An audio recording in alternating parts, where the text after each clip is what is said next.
Dewa Perang Ye Shikai. Bab 1036. Awalnya sama saja. Semua orang mengira Ye Shikai tidak sebanding dengan lawannya dan akan segera mempertaruhkan nyawanya. Pada saat inilah Ye Shikai langsung mengeluarkan kekuatan bertarung yang luar biasa dan membunuh lawannya.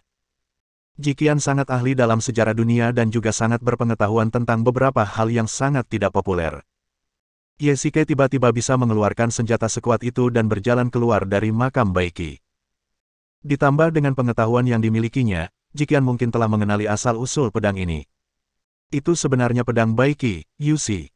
Jiqian bergumam. Mata semua orang tertuju pada pedang di tangan Ye Shikai.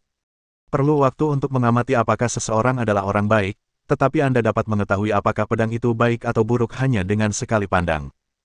Pedang di tangan Ye Shikai jelas bukan senjata biasa. Bahkan jika beberapa keluarga besar atau sekte memiliki senjata ajaib setingkat ini, mereka pasti akan menganggapnya sebagai harta karun sekte. Setidaknya, hanya pemimpin yang dapat memilikinya. Sekarang senjata ini benar-benar muncul di tangan seorang pemuda seperti itu, semua orang tentu saja terkejut. Pedang Yushi. Pada saat yang sama, seorang wanita di antara kerumunan juga mengenali senjata itu. Orang ini adalah Li Yuying. Tidak heran Ye Shikai berani memprovokasi Tang Ken.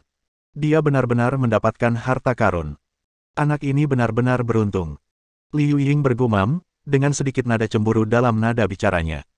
Dia berpikir dalam hati, tidak heran Chen Yuxin ingin menikahinya, Raja Neraka di dunia bawah memang pantas dengan reputasinya. Sekarang dia menyesali mengapa dia telah menyinggung Ye Shikai sejak awal. Namun, untungnya, dia tidak memiliki banyak permusuhan terhadap keluarga Li. Sebagai putri tertua dari keluarga Li, dia harus bersaing untuk mendapatkan posisi kepala keluarga di masa depan. Tentu saja, dia harus mencari bantuan dari dunia luar. Jika dia bisa mendapatkan bantuan Ye Shikai, dia tentu akan mendapatkan bantuan Chen Yuxin. Bagaimanapun, suami dan istri adalah satu. Dan Jiqian, tampaknya, memiliki hubungan khusus dengan Ye Shikai juga. Li Yuying tersenyum licik. Dia punya cara untuk memenangkan hati dan dukungan Ye Shikai. Itu hanya masalah waktu. Misalnya, dia bisa berdiri dan membantu Ye Shikai sekarang. Keluarga Tang dan keluarga Li awalnya adalah pesaing di Chang'an. Jika Li Yuying berdiri untuk mendukung Ye Shikai saat ini, dia tidak hanya akan mampu menekan momentum Tang Ken, tetapi juga membantu Ye Shikai. Ketika Tang Ken melihat senjata ajaib di tangan Ye Shikai, hatinya bergetar. Senjata ini langka dalam satu abad dan energi pedangnya kuat, tetapi kultivasi Ye Shikai tidak kuat. Jika dia terbunuh saat ini, maka pedang itu akan jatuh ke tangannya. Tang Ken menenangkan dirinya, bergegas maju lagi, dan menamparkan Ye Shikai di tengah alisnya. Melihat ini, Ye Shikai tidak takut sama sekali dan mengangkat pedangnya untuk menusuk telapak tangan Tang Ken. Dua aliran energi melonjak ke langit. Tang Ken memiliki kekuatan internal yang dalam, dan dia pasti memiliki beberapa harta yang meningkatkan energinya. Dia mengerahkan seluruh kekuatannya ke dalam serangan telapak tangan ini. Kekuatannya di tahap akhir pengalihan perhatian memang tidak bisa diremehkan. Hampir semua orang yang hadir diam-diam mundur beberapa langkah, takut mereka akan terluka secara tidak sengaja. Ye Shikai menggertakkan giginya. Kekuatan internalnya jauh lebih rendah daripada Tang Ken. Bahkan jika dia menggunakan saraf dalam, kekuatan internalnya hanya dapat mencapai tingkat tahap tengah dari alam gangguan. Selain itu, menggunakan kekuatan internal dengan intensitas yang begitu tinggi pasti akan menghasilkan serangan balik yang kuat. Meskipun Baiki mewariskan kekuatan internalnya kepadanya, kekuatan internal ini seperti anak kecil yang baru saja memasuki dunia. Mereka perlu beradaptasi dengan tubuh Ye Shikai untuk jangka waktu tertentu.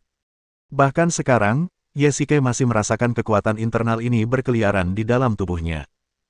Pedang Yushi sangat kuat, yang menutupi kurangnya kekuatan internal Ye Shikai.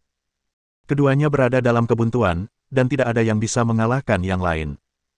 Semua orang juga terkejut bahwa Ye Shikai benar-benar dapat bersaing dengan Tang Ken. Dengan kata lain, dari perspektif efektivitas tempur, Ye Shikai sudah memiliki kekuatan seorang pemimpin sekte, dan dia masih sangat muda. Tentu saja, selain mengenali kekuatan Ye Shikai sendiri, semua orang lebih fokus pada pedang Yushi. Tampaknya Ye Shikai akan segera menjadi target kritik publik.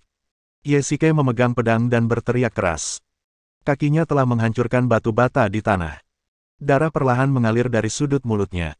Energi internalnya terkuras habis dan organ-organ internalnya tidak dapat lagi menahannya. Wajah Chen Yuxin tampak serius. Tiba-tiba dia menghunus pedang Chunjun dan melesat maju. Pedang yang dikenal sebagai mulia dan tak tertandingi, ini juga sangat kuat. Dibandingkan dengan pedang Yusi yang ganas, pedang Chunjun jelas lebih fleksibel. Engah. Kedua pedang itu menyerang secara bersamaan, menghancurkan keseimbangan dalam sekejap. Tang Ken memuntahkan seteguk darah, mundur beberapa langkah, dan terengah-engah. Kedua pedang itu adalah pedang yang tak tertandingi. Meskipun Chen Yuxin masih muda, dia telah menerima ajaran sejati Chen Yaosu. Bersama dengan Ye Shikai dan Yu Shijian, kekuatan pedang yang kuat melukainya dalam sekejap.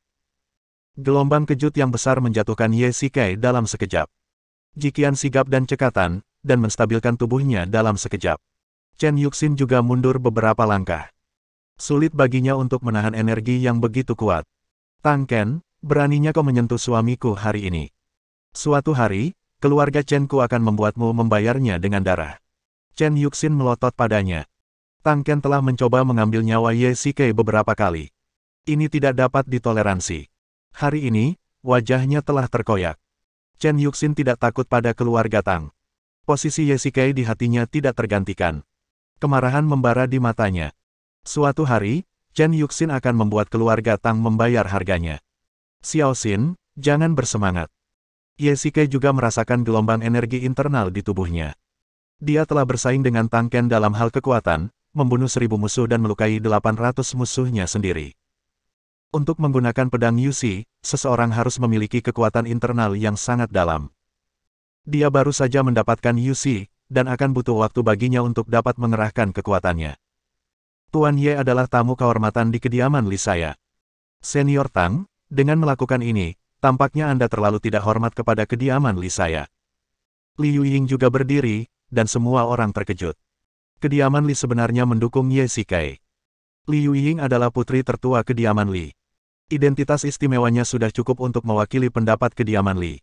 Sekarang kediaman Li juga berpihak pada Ye Shikai, dan semua orang mulai condong ke pihak Ye Shikai. Orang benar akan memiliki banyak pendukung, sedangkan orang jahat akan memiliki sedikit pendukung. Sekarang kediaman Li dan keluarga Chen membantu Ye Shikai, dan bahkan Jikian tampaknya selalu membantu Ye Shikai. Selain itu, Tang Ken awalnya adalah seorang senior, dan menggunakan tangan yang begitu kejam untuk berurusan dengan seorang junior pasti akan menimbulkan gosip. Ye Shikai menelan beberapa pil untuk memulihkan kekuatan internalnya. Setelah pertempuran seperti itu, di satu sisi, dia menghapus penghinaan yang diberikan kepadanya oleh Tang Ken, dan di sisi lain, dia memberikan pukulan berat bagi keluarga Tang dan membuat debut besar di depan begitu banyak keluarga bangsawan di Tiongkok. Poin terpenting adalah bahwa pedang Yusi adalah senjata ilahi yang tak tertandingi dan juga komoditas panas di mata semua orang. Itu pasti akan menarik persaingan dari yang lain, tetapi Ye Shikai dan Tang Ken bertarung, dan mereka seimbang. Ini juga merupakan peringatan bagi mereka yang ingin merebut pedang Yusi. Jika mereka ingin merebut pedang itu, Ye Shikai tidak akan pernah menunjukkan belas kasihan. Ini mengejutkan semua orang, dan mereka dapat meninggalkan reruntuhan dengan lancar. Bab 1037. Kekuatan Tuan Ye memang patut dipuji, tetapi, Yusi, aku khawatir belum saatnya orang asing sepertimu mendapatkan pedang Baiki. Pada saat ini, sebuah suara terdengar dari kerumunan, dan seorang pria parubaya perlahan keluar dari kerumunan. Dia mengenakan gaun putih, kaos kaki kain, dan sepatu kain, dan tampak sangat terpelajar. Semua orang memberi jalan kepadanya. Saudara Gongsun, terima kasih telah membela saya. Ketika Tang Ken melihat pria itu datang, ada sedikit keterkejutan di wajahnya. Dia tidak menyangka bahwa dia akan bersedia membela Tang Ken. Siapa dia? Ye Shikai terengah-engah dan segera memulihkan kekuatan bertarungnya. Pada saat yang sama, dia penasaran dengan pria yang tiba-tiba muncul itu. Ada fluktuasi energi di tubuhnya yang tidak kalah dari milik Tang Ken. Mungkinkah dia juga seorang ahli di tahap akhir gangguan? Gongsun Cheng, kepala keluarga Gongsun di Chang'an. Li Yuying berbisik di telinga Ye Shikai, keluarga Gongsun adalah salah satu dari 3 keluarga besar di Chang'an. Mereka akan bergabung untuk menghadapiku. Ye Shikai tersenyum getir. Dia akhirnya berhasil mengalahkan Tang Ken, tetapi kemudian Gongsun Cheng muncul. Meski begitu, Ye Shikai belum pernah ke Chang'an sebelumnya, dan jelas tidak pernah memprovokasi keluarga Gongsun. Mengapa Gongsun Cheng ingin menambah hinaan di saat kritis ini? Dia tidak akan berurusan denganmu, dia akan berurusan denganku. Li Yuying berkata dengan dingin, keluarga Li adalah yang paling kuat di antara 3 keluarga besar di Chang'an. Pohon besar menarik angin, jadi 2 keluarga lainnya tentu saja tidak berani menjadi yang kedua. Gongsun Cheng melihat bahwa aku mendukungmu, jadi dia tentu saja memilih untuk membantu Tang Ken dan menggunakan kekuatan kedua keluarga untuk melawan keluarga Liku. Meskipun kebanyakan orang tidak tahu bahwa kamu adalah Pluto, keluarga Gongsun memiliki banyak informasi. Aku khawatir Gongsun Cheng sudah tahu latar belakangmu. Li Yuying berkata dengan ringan. Kalau begitu, mari kita bekerja sama sekali. Ye Shikai tersenyum licik. Keadaan telah berkembang sampai pada titik ini. Istana dunia bawah, keluarga Chen, dan keluarga Ji tidak dapat lagi menarik garis yang jelas antara mereka dan keluarga-keluarga besar di Chang'an. Jika mereka tidak dapat menanganinya dengan baik, mereka bahkan mungkin akan kesulitan untuk kembali ke Yanjing. Itulah yang aku inginkan. Li Yuying tersenyum penuh pengertian. Tidak ada musuh abadi, tidak ada teman abadi, yang ada hanya kepentingan abadi. Meskipun Ye Shikai terpaksa memilih aliansi dengan keluarga Li, soliditas aliansi tidak pernah bergantung pada lamanya waktu, tetapi pada situasi saat ini. Semakin keluarga Gongsun dan keluarga Tang bersatu, semakin kuat aliansi antara Ye Shikai dan keluarga Li. Apa maksud Patriark Gongsun dengan ini? Seorang kultivator bertanya di antara kerumunan. Maksudku, Tuan Ye seharusnya tahu yang terbaik. Gongsun Cheng menatap Ye Shikai, tetapi tertegun. Dia mengira Ye Shikai akan sangat marah, tetapi saat ini, ada sedikit senyum di wajahnya yang agak pucat. Tuan Ye adalah salah satu dewa terkuat di dunia bawah, Hades. Begitu Gongsun Cheng selesai berbicara, semua orang yang hadir terkejut dan membicarakannya. Tatapan yang mereka arahkan ke arah Ye Shikai juga, aneh dan beragam, dengan keterkejutan, rasa ingin tahu, penghinaan, dan kebencian. Dan wanita tertua dari keluarga Ji juga adalah Dewa Bulan, salah satu dewa utama. Gongsun Cheng melanjutkan, dan semua orang terkejut lagi. Ini benar-benar wahyu yang sangat besar. Jiqian adalah wanita tertua dari keluarga Ji, tetapi dia sebenarnya terhubung dengan dunia bawah tanah di luar negeri.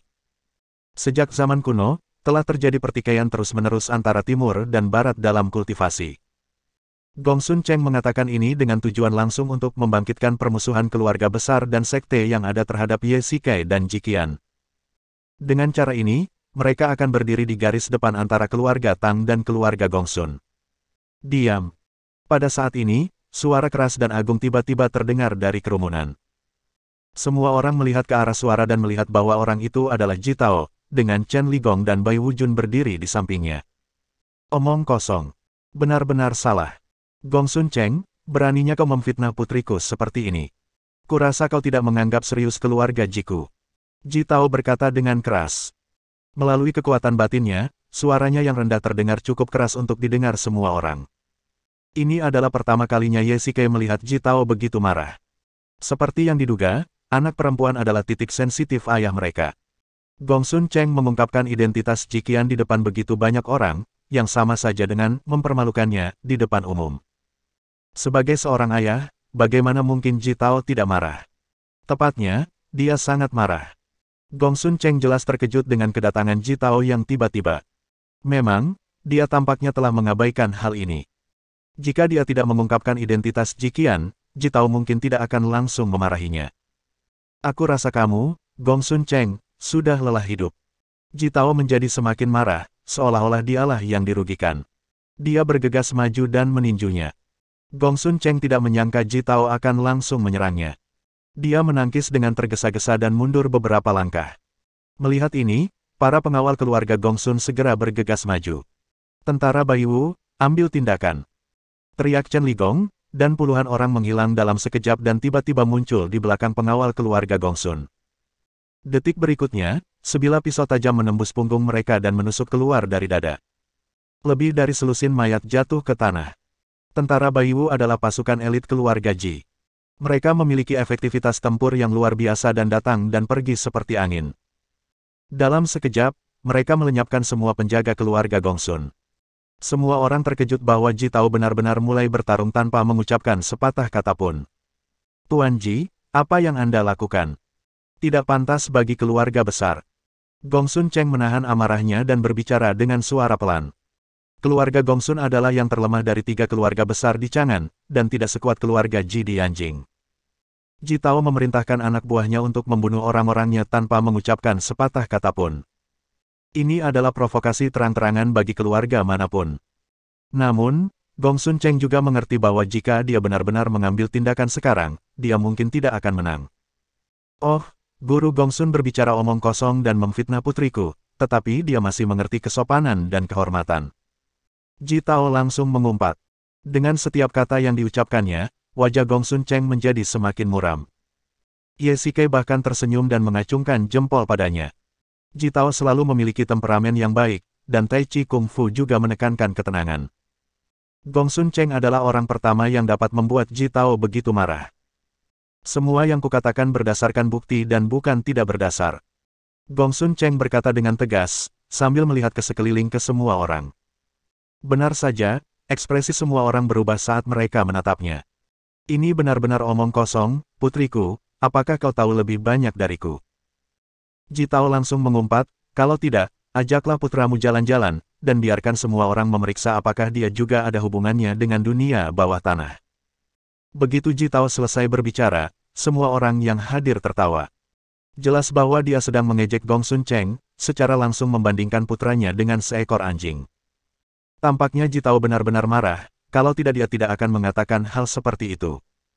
Tuan Ji selalu bersikap adil dan jujur, dan memiliki prestise yang sangat tinggi. Dia terkenal di Tiongkok. Saya pikir Gongsun Cheng lah yang membuat masalah. Ya, kepala keluarga Ji selalu dikenal karena integritasnya. Gongsun Cheng ini licik dan berbahaya. Nona Ji terlihat seperti wanita bangsawan. Bagaimana mungkin dia punya hubungan dengan dunia bawah tanah asing? Orang-orang di bawah membicarakannya, dan sebagian besar dari mereka mulai meragukan kata-kata Gongsun Cheng. Bab 1038. Tuan Ji selalu bersikap ramah kepada orang lain, tetapi hari ini dia bertindak tidak seperti biasanya dan sangat marah. Dia pasti dibuat marah oleh Gongsun Cheng. Ya, aku tidak pernah menyangka keluarga Gongsun akan melakukan taktik tercela seperti itu. Kemarahan Jitao membuat opini publik kembali berpihak padanya dan mencap Gongsun Cheng sebagai pembohong. Orang-orang tidak mengetahui situasi ini dengan jelas dan secara alami mempercayai pihak Jitao. Faktanya, keluarga Ji selalu memiliki reputasi yang baik di Tiongkok. Di satu sisi, Jitao selalu menampilkan dirinya kepada semua orang sebagai orang yang baik dan jujur. Di sisi lain, keluarga Ji telah membantu banyak keluarga. Ketika opini publik menunjuk orang tertentu sebagai orang baik yang diakui semua orang, jika seseorang tiba-tiba berdiri dan mengatakan hal-hal buruk tentang orang itu, dia pasti akan diserang balik oleh opini publik. Sekarang, Gongsun Cheng adalah orang itu. Jika tidak percaya, pergilah dan lihat saja sendiri. Gongsun Cheng juga mulai marah. Ia dipermalukan di depan ribuan orang. Bagaimanapun, ia adalah kepala keluarga besar.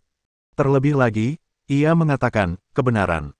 Namun, karena kemarahan Jitao, ia menjadi pembohong, dan Jitao pun memenangkan simpati semua orang. Kecenderungan umumnya adalah semua orang membantu Jitao sekarang. Jika Gongsun Cheng tidak dapat mengendalikan amarahnya dan mengambil tindakan, dia pasti akan dikepung oleh semua orang. Dia tidak akan melakukan hal bodoh seperti itu.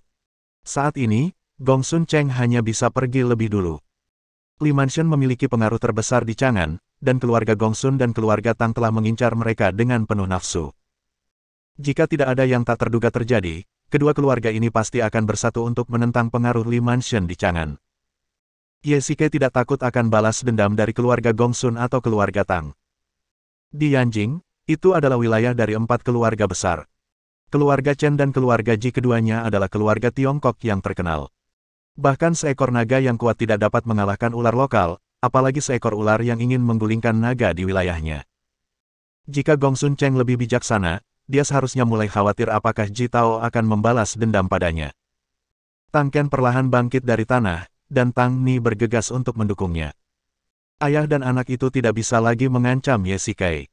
Mata mereka yang ganas tampak sangat ganas. Tang Ken mungkin yang paling marah. Ye Shikai telah membuat kemajuan besar di mausolem. Jika dia tahu ini, dia seharusnya menggigit duri saat mengujinya. Kalau begitu, tidak ada obat untuk penyesalan di dunia ini. Jika Anda membiarkan seekor harimau kembali ke pegunungan, Anda harus menanggung dendam sang harimau. Apakah kamu baik-baik saja? Jitao berjalan cepat, menatap Ye Shikai di tangannya, lalu menatap Jiqian. Mereka semua adalah anak muda. Baru saja, Ji Tao benar-benar khawatir Tang Ken akan menyakiti mereka. Dari sudut pandang tertentu, perilaku Ji Tao hari ini secara mendalam mengungkapkan sebuah kebenaran, jangan menindas putri seorang ayah di depannya. Tidak apa-apa. Ji Qian menggelengkan kepalanya dan tanpa sadar mundur selangkah dari Ye Shikai. Chen Yuxin membantu Ye Shikai berdiri. Hai anak muda, bagaimana denganmu? Aku juga baik-baik saja. Terima kasih, Senior Ji, atas bantuanmu. Ye Shikai mengangguk. Sebenarnya, Ji Tao sudah tahu detail tentang dirinya dan Ji Qian, tapi dia baru saja berbohong kepada semua orang. Kau memasuki mausolem? Tanya Ji Tao. Ya, aku baru saja keluar. Ayo kembali, kata Ji Tao ringan. Apa, saudara, kita tidak masuk. Qi Feng di samping sedikit terkejut. Makam itu sudah ditutup sepenuhnya. Ayo cepat pergi. Alis Ji Tao sedikit bergetar. Entah mengapa, dia sudah tahu bahwa makam itu tidak bisa dimasuki lagi. Sungguh disayangkan bagi Ye Shikai. Bisa bertemu Baiki adalah fantasi di mata semua orang. Sayangnya, dia masih memiliki banyak pertanyaan yang ingin ditanyakan, jadi dia harus segera pergi. Hasil ini agak disesalkan. Hantu, beritahu semua orang dan suruh mereka bersiap untuk mengungsi. Perintah Ye Shikai. Baik, bos. Beberapa pengawal rahasia melangkah maju untuk mendukung Ye Shikai, dan semua orang berjalan ke arah luar. Semua orang memberi jalan kepadanya. Semua orang yang hadir mendambakan pedang Yusi di tangan Ye Shikai, tetapi mereka juga melihat bahwa keluarga Ji dan keluarga Chen menjalin hubungan kerjasama. Dengan kedua keluarga yang bekerja sama, tidak ada yang berani bertindak gegabah, dan mereka hanya bisa menyaksikan mereka pergi. Apakah kamu baik-baik saja? Saat tidak ada yang memperhatikan, Ji Qian diam-diam mendatangi Ye Shikai dan berjalan di reruntuhan selama 1 jam. Kekuatan fisik Ye Shikai pulih banyak. Setidaknya, dia bisa berjalan sendiri. Tidak apa-apa. Si tua Tang Ken itu benar-benar merepotkan. Ye Shikai tersenyum tipis. Sebenarnya, tidak bijaksana untuk bersaing dengan Tang Ken dalam hal kekuatan. Tang Ken memiliki dasar kultivasi yang dalam, dan Ye Shikai meningkatkan kekuatannya dengan bantuan Baiki. Butuh waktu bagi kekuatan internal Baiki untuk memasuki tubuhnya dan dia butuh waktu untuk beradaptasi secara perlahan. Mengonsumsi kekuatan internal secara berlebihan seperti yang dia lakukan tadi akan menghasilkan serangan balik kekuatan internal yang terburuk. Paling tidak, itu akan merusak meridian dan menyia-nyiakan kultivasinya. Paling buruk, itu akan merusak jantung dan menyebabkannya mati di tempat. Sebaiknya kau berhati-hati. Keluarga Tang tidak akan membiarkannya begitu saja. Ji Qian ragu untuk berbicara. Chen Yuxin sudah menyadari keributan di sini. Dia sangat khawatir tentang Ye Shikai dan Ji Qian yang hanya berduaan. Jika Ji Tao tidak ada di sana, dia mungkin akan bersemangat lagi. Jangan khawatir, saat aku pulih, bahkan jika dia tidak datang mencariku, aku akan pergi mencarinya. Ye Shikai menepuk dadanya dan tersenyum percaya diri. Ye Shikai telah merasakan keterampilan Tang Ken. Ini adalah pertama kalinya dia menggunakan pedang Yuxi, dan dia hanya mengerahkan 60% dari kekuatannya paling banyak. Selain itu, Ye Shikai juga memiliki pedang neter dan elemen api. Ini adalah kartu trufnya. Terlebih lagi, selama dia berada di Yanjing, akan menjadi mimpi buruk bagi keluarga Tang untuk menghadapinya. Semua orang mengikuti jalan semula menuju pintu keluar reruntuhan. Mungkin Baiki membantu secara diam-diam, jalan kembali sangat mulus. Para prajurit hantu tampaknya telah menghilang, dan bahkan jurang yang mereka masuki sebelumnya telah hilang, tetapi pintu perunggu itu masih ada di sana, tetapi kali ini terbuka. Ji Tao melihat kembali kata-kata yang terukir di pintu perunggu itu. Pintu perunggu ini beratnya 1000 pon dan hanya dapat dibuka oleh seseorang yang memiliki kekuatan ilahi. Berbalik dan menatap Ye Shikai lagi, dialah yang mendorong pintu perunggu yang tidak dapat dibuka oleh siapapun. Sekarang tampaknya mungkin semuanya sudah ditakdirkan. Ye Shikai memang orang yang beruntung yang memperoleh warisan. Ji Tao tersenyum getir pada dirinya sendiri. Jika mereka mempercayai kalimat ini sejak awal, mereka tidak perlu turun dan akan ada lebih sedikit korban. Hampir semua orang yang datang ke reruntuhan itu serakah. Bahkan untuk keluarga-keluarga kuat seperti mereka, mereka kehilangan sepertiga dari orang-orang yang mereka bawa kali ini, belum lagi keluarga-keluarga lainnya. Lebih dari 100 orang tewas di dalam. Pintu ini adalah pengingat dan peringatan. Tuan Ji, saya telah memperoleh beberapa harta karun di banyak tempat. Kali ini kita bekerja sama, jadi keuntungannya tentu saja harus dibagi rata. Setelah kembali ke Yanjing, saya akan memberikan setengah dari harta karun itu kepada Anda. Kata Ye Shikai. Kali ini, semuanya berkat campur tangan Ji Tao. Kalau tidak, siapa yang tahu berapa banyak masalah yang akan ditimbulkan Gong Sun Cheng. Selain itu, berhubungan baik dengan keluarga Ji baik untuk Istana Dunia Bawah maupun keluarga Chen. Bab 1039. Terima kasih. Ji Tao berkata dengan ringan. Dalam operasi ini, keluarga Ji tidak mengalami banyak kerugian. Mereka mengikuti Ye Shikai dan berulang kali menghindari beberapa krisis, kecuali saat mereka pertama kali masuk, mereka diserang oleh tentara hantu, yang membuat Ji Qian meninggalkan tim. Untungnya, mereka lolos tanpa bahaya. Semua orang meninggalkan reruntuhan satu demi satu. Ketika mereka keluar, langit sudah mulai terang. Mereka tiba di pangkalan dan memeriksa waktu. Saat itu baru pukul 7 pagi. Ada perbedaan waktu antara waktu di reruntuhan dan waktu di luar. Ye Shikai memperkirakan bahwa mereka telah berada di dalam selama 1 atau 2 hari, tetapi baru 8 atau 9 jam berlalu di luar. Ketika orang-orang di luar bangun dari tidur mereka tidak akan tahu apa yang terjadi di hutan terpencil ini. Semuanya, istirahatlah dan bersiap untuk kembali. Ketika debu mulai mereda, Ye Shikai tiba-tiba merasa bahwa semua beban di tubuhnya telah terangkat. Ia merasa rileks dan yang terpenting, ia memperoleh banyak hal. Wuyan, terima kasih sudah datang ke sini. Ye Shikai secara khusus menemukan Wuyan. Dia hanya membawa 2 orang murid bersamanya. Setelah memeriksa lebih dekat, dia melihat bahwa keranjang bambu di belakang kedua murid itu diisi dengan berbagai ramuan dan pil. Itu memang gaya Guzong. Dia datang ke sini bukan untuk Yu Shijian, tetapi untuk ramuan berharga di reruntuhan. Saya datang ke sini untuk mereka. Wuyan menunjuk tanaman herbal di keranjang bambu. Beberapa tanaman herbal ini telah punah. Ada catatan dalam buku-buku kuno bahwa saya dapat membawa tanaman herbal ini kembali dan membudidayakan tanaman herbal baru. Wuyan berkata dengan ringan, tetapi matanya tertuju pada Ye Shikai. Guru, saya dan saudara saya akan pergi terlebih dahulu.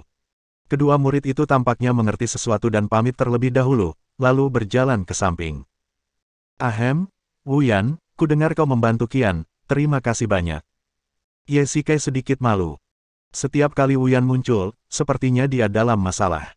Wuyan lebih seperti petugas pemadam kebakaran, jadi Ye Shikai berutang budi padanya setiap saat. Jangan salah paham, dia juga teman baikku. Jangan menyanjung diri sendiri, sungguh. Wuyan bersikap sangat dingin di depannya.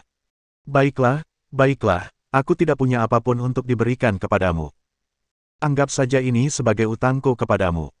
Cek, berapa harga kebaikanmu? Mengingat aku telah membantumu menghilangkan racun cinta dan menyelamatkanmu dari Dong Fanglian, kau tidak tahu seberapa besar utangmu padaku. Wuyan berkata dengan nada menghina, lalu menunjukkan ekspresi yang berkata, jika kau tidak berterima kasih padaku dengan benar, aku tidak akan pernah melepaskanmu.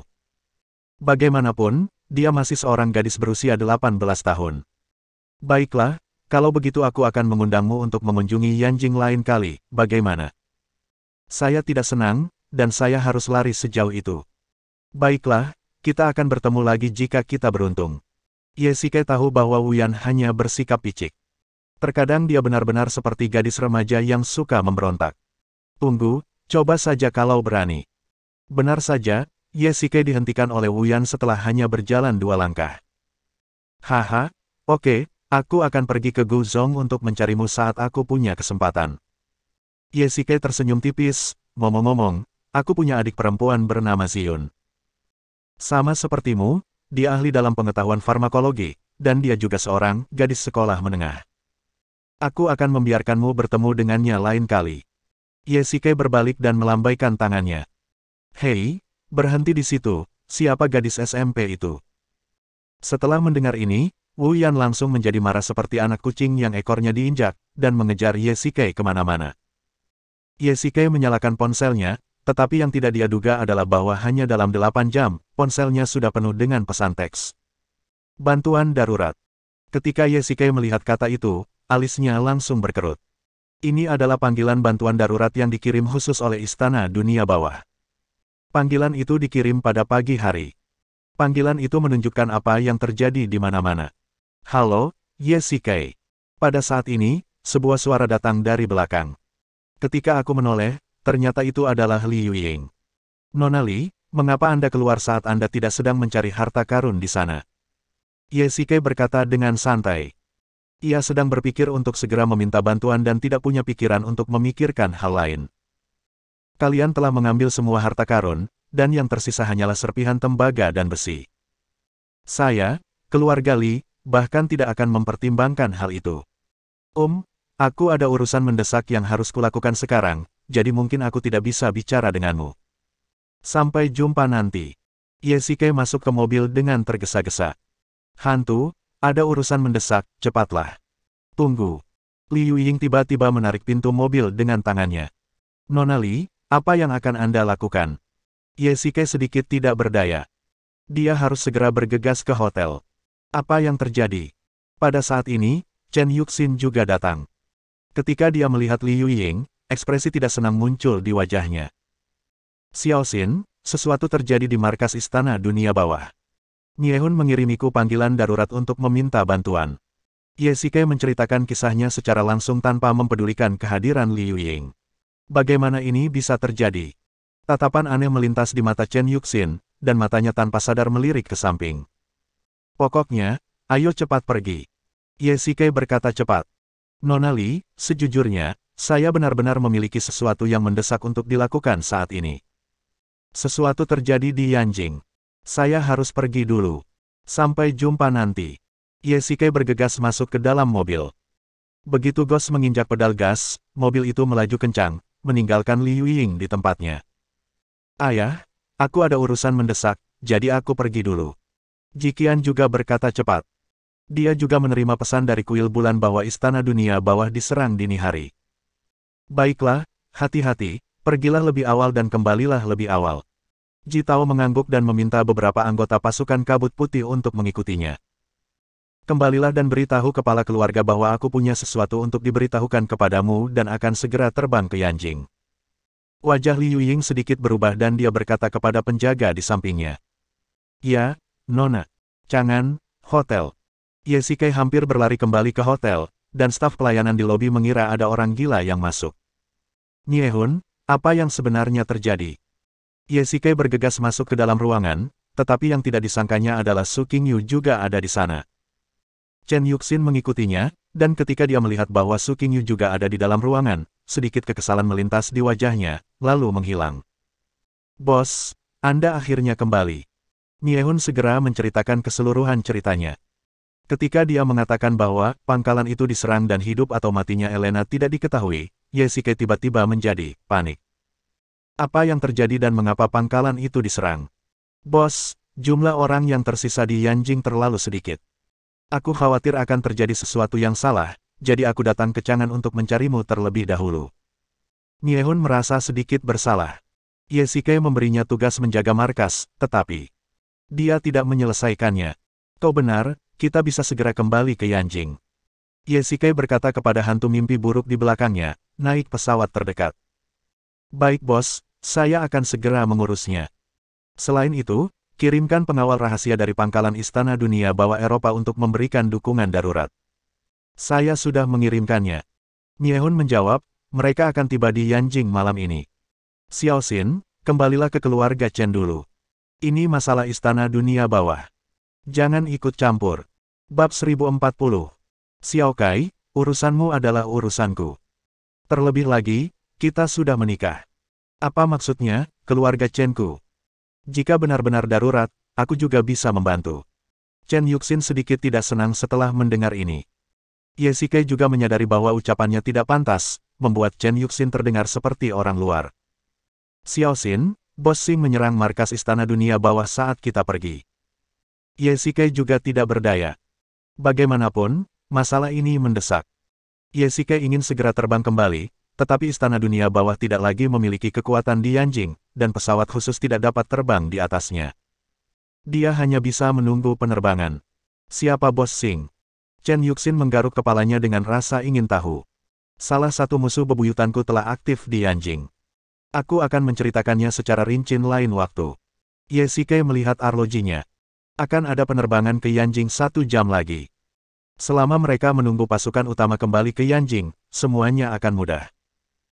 Hantu, mimpi buruk, dan putri iblis, kalian bertiga pergi dan atur personel dan peralatan, dan yang lainnya harus bersiap untuk berangkat. Perintah Ye Shikai. Ya, bos. Ya, tuan.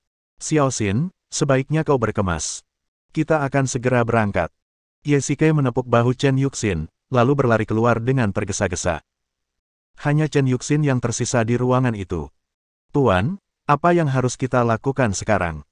Setelah Ye Shikai pergi, Chen Ruoya berjalan cepat masuk dan berdiri di sampingnya dengan hormat. Apakah kamu belum menemukan kedua wanita itu? Chen Yuxin memiliki wajah muram, yang sama sekali berbeda dari penampilannya sebelumnya. Alisnya berkerut dan dia tampak seperti sedang mengkhawatirkan sesuatu.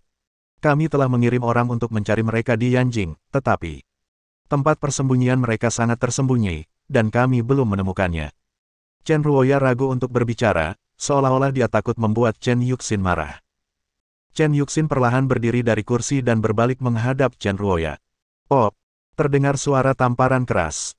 Chen Ruoya menutupi wajahnya yang merah dan bengkak dan tidak berani mengatakan sepatah kata pun. Pada saat ini, Chen Yuxin memiliki ekspresi tegas di wajahnya, menatap Chen Ruoya dengan mata yang begitu dingin dan serius sehingga orang-orang bahkan tidak berani bernapas. Mereka tahu rahasia keluarga Chen, dan kita tidak boleh membiarkan mereka membocorkan rahasia itu hidup-hidup. Setelah waktu yang lama, Chen Yuxin mengucapkan kata-kata ini.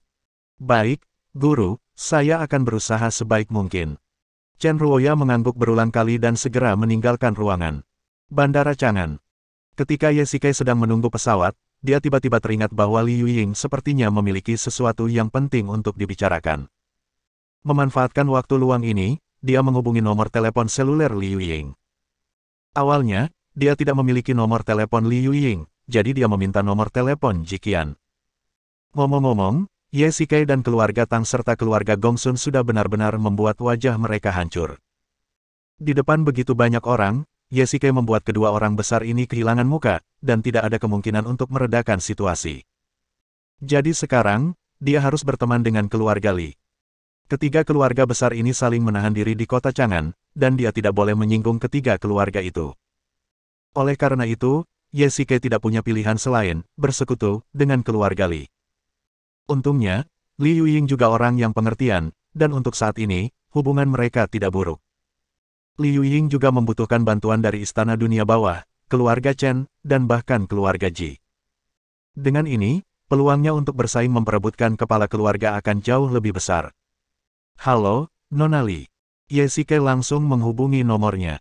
"Tuan Ye, Anda tidak mengecewakan saya. Saya tahu Anda akan menelepon saya."